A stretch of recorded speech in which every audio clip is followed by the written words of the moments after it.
روزنامہ قدرت کی ویڈیو دیکھنے کے لیے ابھی یوٹیوب چینل پر سبسکرائب کریں اور بیل آئیکن پر بھی کلک کریں۔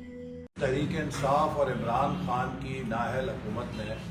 3.25 سال میں جہاں معاشی طور پہ دیوالیہ کر دیا ہے، وہاں انتظامی صلاحیت کے حوالے سے بھی دیوالیہ کر دیا ہے، جس کی تازہ ترین مثال مری کے اندر سیاحوں کے ساتھ پیش آنے والے اندوناک واقعات ہیں، جس کے 24 گھنٹے وہاں پر کسی قسم کی کوئی امداد، کسی قسم کی کوئی انتظامیہ یا حکومت نظر نہیں آئی۔ محکمہ موسمیات نے سنو کے حوالے سے الرٹ جاری کر رکھا تھا اور شدید برف باری کی وارننگ جاری کی تھی۔ اس کے باوجود حکومتی محکمے اور ملک کی صوبائی اور وفاقی حکومت سیاحوں کی مری میں آمد پہ تالیاں بجاتی رہی اور وہاں پر ٹول پلازا سے 1 لاکھ سے زیادہ گاڑیوں کو گزرنے کی اجازت دی گئی۔ یقیناً جس کے پاس بھی ٹول پلازا کا ٹھیکہ تھا اس نے خوب چاندی کی، لیکن انسانی جانوں کی قیمت کے اوپر، انسانوں کی مصیبت کے اوپر حکومت بے خبر، لاپرواہ اور تنزیہ انداز میں ان سیاحوں کو اس تباہی کے لیے مورد الزام ٹھہراتی رہی، جس طرح کے سیالکوٹ موٹر وے پر خاتون کے ساتھ زیادتی ہونے پر کہا گیا کہ موصوفہ تنہا کیوں سفر کر رہی تھیں، قصور انہی کا تھا۔ تحریک انصاف کے دور میں ہر مصیبت کے دوران قصور جس کے ساتھ زیادتی ہو، جو حکومت کی نااہلی کا شکار ہو، اس کا ہوتا ہے، اور حکومت صرف سوشل میڈیا پہ بیان جاری کر سکتی ہے۔ اور مجھے افسوس سے کہنا پڑتا ہے کہ جہاں مری میں سیاح برف کی اندر رات بچوں کے ساتھ بے سر و سامانی کے عالم میں گزار رہے تھے، وہاں تحریک انصاف کی تمام قیادت لاہور میں بیٹھ کے تنظیم سازی کر رہی تھی۔ وزیر اعلیٰ پنجاب جنہیں فوری طور پہ موقع پر پہنچنا چاہیے تھا، وہ لاہور میں اپنے ساتھیوں کے ساتھ خوش گپیاں کرتے ہوئے ٹی وی پر نظر آئے، جہاں پر انہیں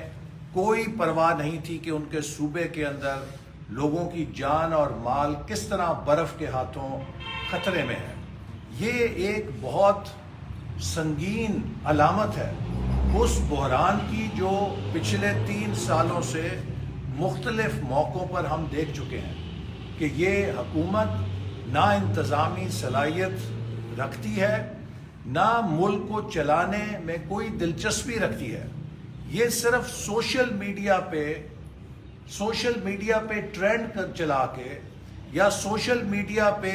مخالفین کی کردار کشی کر کے سمجھتے ہیں کہ ہم نے حکمرانی کے تقاضے پورے کر دیے ہیں۔ آج پاکستان معاشی طور پہ، انتظامی طور پہ، سیاسی طور پہ، سفارتی طور پہ اور معاشرتی طور پہ بدترین بحرانوں میں گھر چکا ہے، جس سے ہماری مجموعی قومی صلاحیت اور طاقت بری طرح متاثر ہو چکی ہے۔ جب بھی کسی ملک کی مجموعی طاقت اس طرح زوال پذیر ہوتی ہے تو اس خطے میں طاقت کا توازن بگڑ جاتا ہے، اور طاقت کا توازن بگڑنے سے وہ ملک جارحیت کے لیے ایک نوالہ تر بن جاتا ہے۔ اب وقت آ گیا ہے کہ ہم پاکستان کو بچائیں، اور یہ جو دھوکہ عمران خان نے پاکستان سے کیا تھا، لوگوں کو اور مختلف اہم طاقت کے حامل افراد کو جھانسا دیا، اور یہ تحریک انصاف کی ٹیمیں مختلف لوگوں کے پاس جا کے لیپ ٹاپ پہ پریزنٹیشنز دیتی تھی اور بتاتی تھیں کہ ان کے حکومت میں آنے سے اور مسلم لیگ نون کو نکالنے کے بعد کیسے ڈالرز کی بارش ہوگی، کیسے ٹیکسوں کی یہاں پر لائن لگ جائے گی، لوگ ٹیکس دینے کے لیے بھاگے آئیں گے اور حکومت اتنا ٹیکس وصول نہیں کر سکے گی جتنے لوگ ٹیکس دینے کے لیے آ جائیں گے۔ یہ وہ باتیں ہیں کہ جو پی ٹی آئی کے لوگ اہم اداروں کو لیپ ٹاپ پہ جا کے سنایا کرتے تھے، دکھایا کرتے تھے اور انہیں جھانسا دیا کرتے تھے، آج اس دھوکے کی حقیقت سب کے سامنے آ چکی ہے۔ آئی ایم ایف نے پاکستان کے معاہدے کی نظر ثانی یا اس پر ریویو کو مؤخر کیا ہے۔ ہمارے لیے ایک بہت بڑا موقع ہے۔ میں آج حکومت کی حلیف جماعتوں سے اپیل کرنا چاہتا ہوں کہ پاکستان کے پاس ایک نادر موقع ہے کہ اگر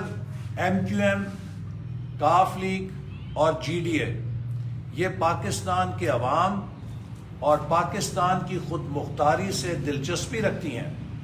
تو یہ فوری طور پہ حکومت سے علیحدگی اختیار کر کے اس حکومت کو عدم اعتماد کے ذریعے فارغ کریں اور حکومت کی تبدیلی کے بعد پاکستان آئی ایم ایف سے اس معاہدے پہ نظر ثانی کی درخواست کر سکتا ہے۔ چونکہ موجودہ معاہدہ آئی ایم ایف نے اس حکومت کی نااہلی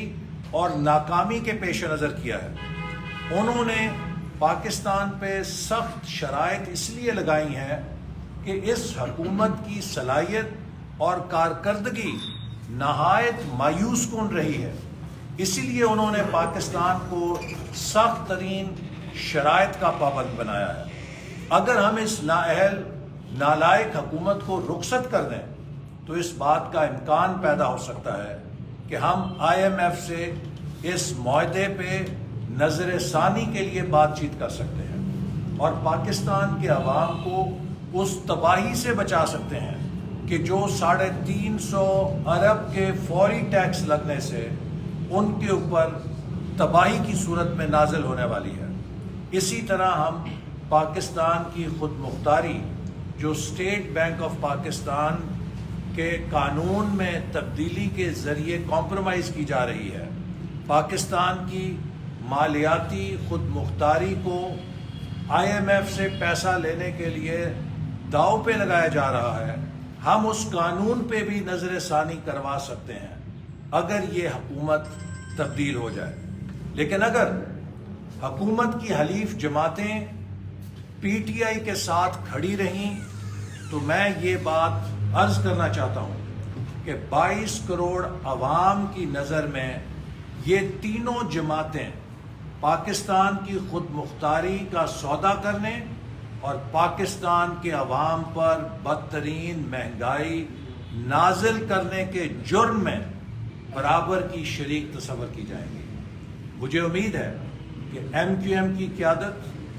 کاف لیگ کی قیادت اور جی ڈی اے کی قیادت نظر ثانی کرے گی حکومت کے ساتھ اپنے تعلق پر، وہ حکومت کو اس آئی ایم ایف کے پیکج کے اوپر جو کہ ان کی نااہلی اور نالائکی کی بدولت سخت ترین شرائط پہ مبنی ہے، اس سے وہ کنارہ کشی کریں گے اور ہم حکومت کو رخصت کر کے پاکستان کے لیے ایک موقع حاصل کر سکتے ہیں کہ ہم حکومت کی تبدیلی کے بعد آئی ایم ایف کے اس پیکج پہ دوبارہ نظر ثانی کروا سکتے ہیں۔ یہ موقع ہمیں کھونا نہیں چاہیے، چونکہ اگر موجودہ آئی ایم ایف پیکج پہ اس حکومت نے مہر لگا دی تو اس سے پاکستان کی خود مختاری ہمیشہ کے لیے کمپرومائز ہو جائے گی، ہماری نسلیں غلام ہو جائیں گی۔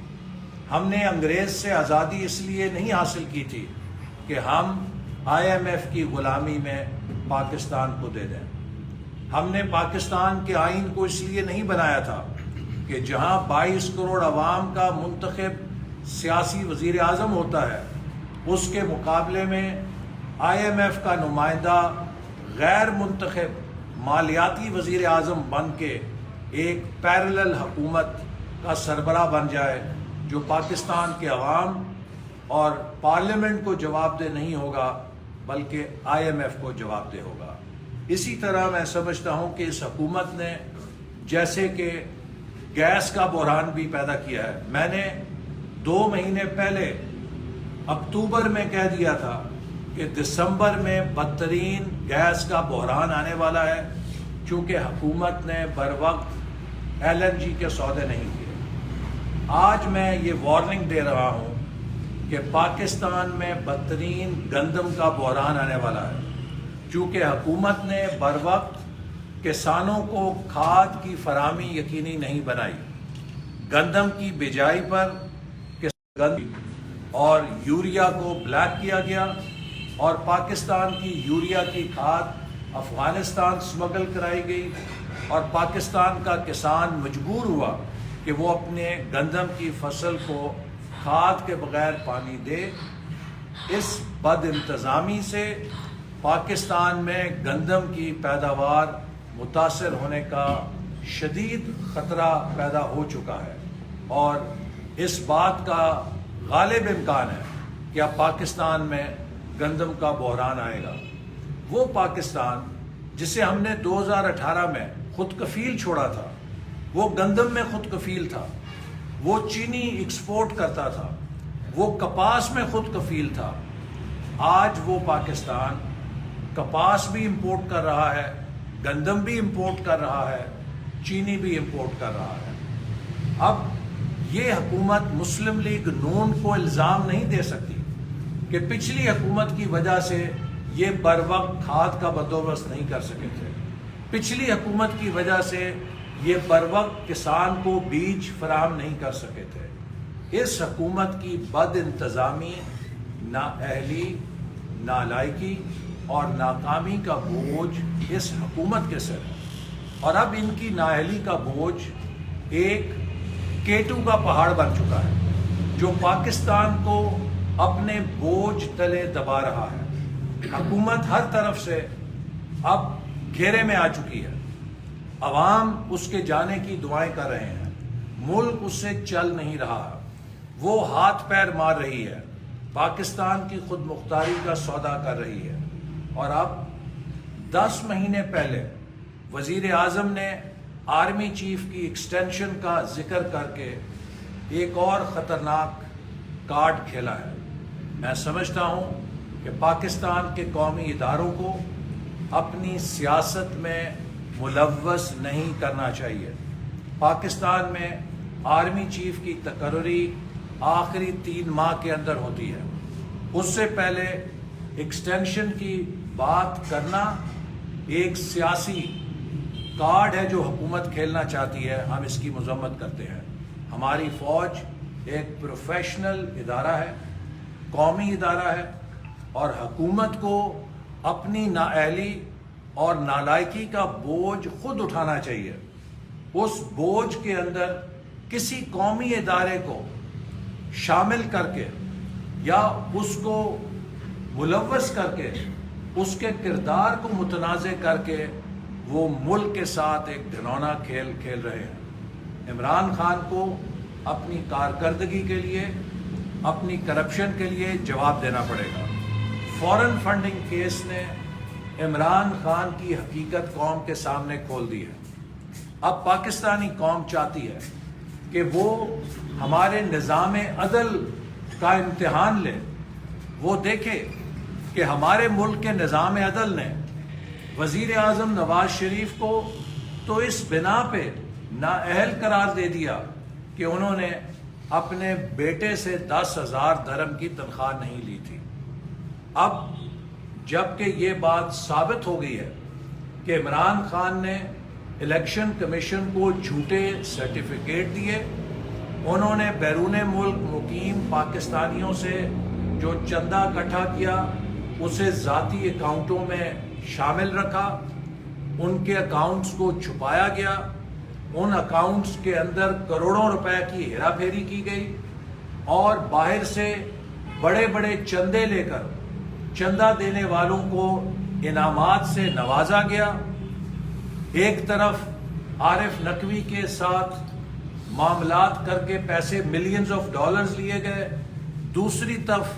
حکومت پہ دباؤ ڈالا گیا کہ ان کے گیس کے بل معاف کیے جائیں۔ اسی طرح $25,000 جس نے چندہ دیا اس کو بہترین ہوٹل بنانے کی جگہ رشوت کے اندر دے دی۔ اسی طرح جس کسی نے ان کو چندہ اکٹھا کرنے میں مدد کی اس کو وزیر مملکت کے عہدوں پہ بٹھا دیا گیا. یہ جو پاکستان میں سیاسی رشوت کا بازار گرم ہے،